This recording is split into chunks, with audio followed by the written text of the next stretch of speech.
প্রিয় বন্ধুরা, একই জমিতে একাধিক ফসল পাশাপাশি মাছের উৎপাদন কিভাবে করা যায় সেটি নিয়ে আজকে আপনাদের মাঝে উপস্থাপন করছি। জনসংখ্যা বৃদ্ধির পাশাপাশি খাদ্যের চাহিদা বৃদ্ধি পায়, ফলে একই জমিতে একাধিক ফসল উৎপাদনের চাহিদা বেড়ে যায়। খুলনার বিল ডুমুরিয়ায় ঘেরে মাছ চাষ। একই ঘেরে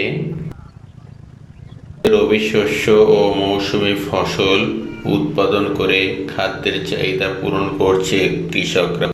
আসসালামু আলাইকুম ওরহমতুল্লাহি ওবারাকাতু। আজকে আমি কিভাবে এক জমি থেকে 3টি ফসল উৎপাদন করা যায়, সবজি, মাছ এবং ধান কিভাবে চাষ করা হয় তারই ভিডিও নিয়ে আপনাদের মাঝে হাজির হয়েছি।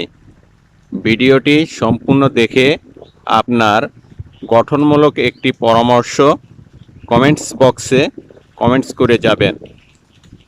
মাছের ঘেরের পার, স্থানীয় ভাষায় যাকে ভেরি বলা হয়, ঘেরের এই ভেরি বা পারে মৌসুমী ফসল টমেটো, বাঁধাকপি, ফুলকপি, গাজর, শিম,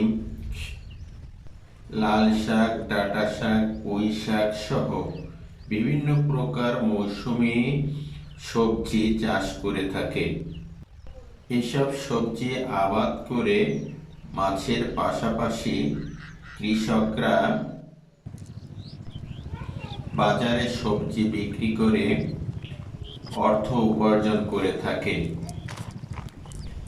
দেশ ও মানুষের খাদ্যের চাহিদা মেটাতে কৃষকরা মৎস্য ঘেরে মাছ চাষের পাশাপাশি তারা বিভিন্ন ধরনের ফসল উৎপাদন করে থাকে। এভাবেই তারা রাত দিন পরিশ্রম করে থাকে। সেই পরিশ্রমের ফসল সারা দেশের মানুষ, জনগণ উপভোগ করে থাকে তার সুফল। বিল ডুমুরিয়ার মৎস্য চাষী মাছের ঘেরে ধান চাষের জন্য গেট থেকে মাছ ধরছে। মাছ ধরার পরে এই ঘের পানি সেচের মাধ্যমে সেচ দেবে। সেচ দেওয়ার পরে জমি চাষ করে সেই জমিতে রবি শস্য ইরি ধান রোপণ করবে।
মৎস্য চাষের পাশাপাশি সবজি চাষ, টমেটো, ফুলকপি, পাতাকপি, বাঁধাকপি, সরিষা সব বিভিন্ন ধরনের সবজির চাষ করে থাকেন এখানকার মৎস্য চাষিরা।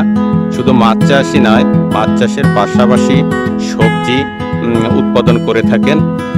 এরই পাশাপাশি এই একই জমিতে ধান চাষও করে থাকেন, ধান লাগিয়ে থাকেন একই।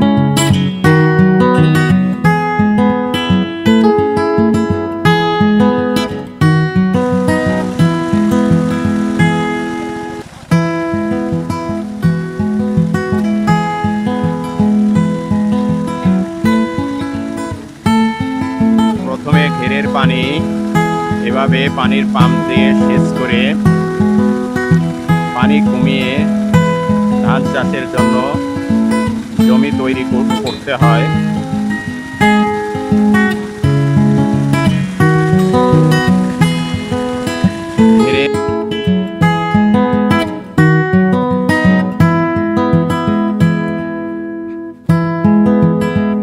ঘিরে মাছ চাষের পাশাপাশি কি কি ফসল উৎপাদন করেন?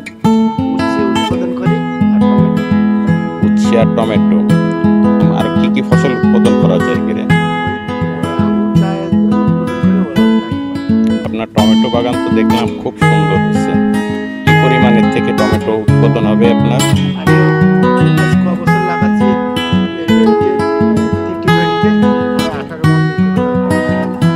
3টা ভেরিতে কতটুক জায়গা হবে? 18 মণ টমেটো হয়। মাছ কি পরিমাণে মাছ হয়? মাছ হয় 10 মণ সাদা মাছ হয়, 2.5 মণ চিংড়ি মাছ হয়। 10 মণ সাদা মাছ আর 2.5 মণ চিংড়ি মাছ। কতটুক জায়গায়? 2 বিঘে 7 কাঠা। তা এতে আপনি লাভবান হন? লাভবান হন। কেন? এখানে ধানও তো লাগাবেন। কি ধান লাগাবেন? গরমের ধান লাগাবেন। মাছ চাষ করি, সবজি লাগাই, টমেটো, কপি, বাঁধাকপি, ধান লাগাই। ধান আমার 80 মণ করে হয়। এই যে জমি তৈরি করতেছেন কি ধান লাগাবার জন্য? ধান লাগানোর জন্য 80 মণ ধান প্রতি বছর পেয়ে থাকেন। এবছর সেরকম আশা করতেছেন।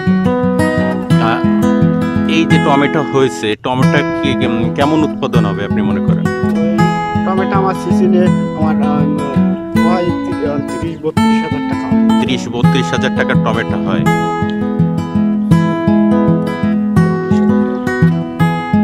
বন্ধুরা, মাছের ঘেরের পাশাপাশি টমেটো উৎপাদন, টমেটো চাষ। এই টমেটো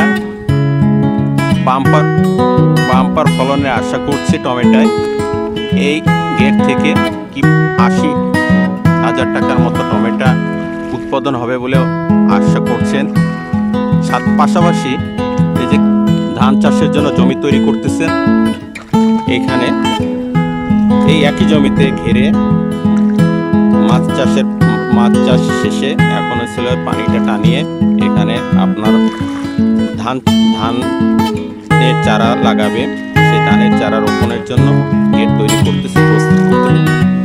প্রথমে বীজতলা তৈরি করে বীজ রোপণ করে এভাবে চারা তৈরি করা হয়। বীজতলা থেকে চারা এনে সেই চারা ঘিরে এভাবে রোপণ করা হয়। এই রোপণকৃত চারা 2-1 মাসের পরে এটি ধান খেতে পরিণত হবে এবং তা থেকে ধান উৎপাদন হবে। সেই ধান বাজারে বিক্রি করবে কৃষকরা। মাছ চাষের পাশাপাশি ধান চাষ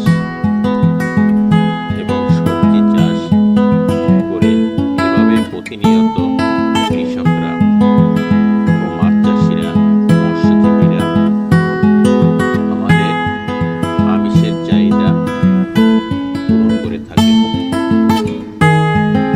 এর মৎস্য চাষিরা শুধু মাছ চাষই নয়, মাছ চাষের পাশাপাশি সবজি উৎপাদন করে থাকেন।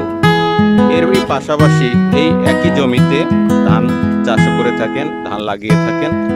একই জমিতে প্রাচীন আমলের মতো পাহাড়ি অঞ্চলের মতো যেরকম জুম চাষ করা হয়, ঠিক আধুনিক পদ্ধতিতে জুম চাষ নয়, তবে আধুনিক পদ্ধতিতে একই জমিতে একাধিক উৎপাদন কিভাবে করা যায় তা আজকে আমরা দেখলাম। ভিডিওটি কেমন লাগলো আপনি কমেন্টস করে জানাবেন, এবং আপনার কোনো মতামত এবং পরামর্শ থাকলে আপনি কমেন্টস করে জানাবেন।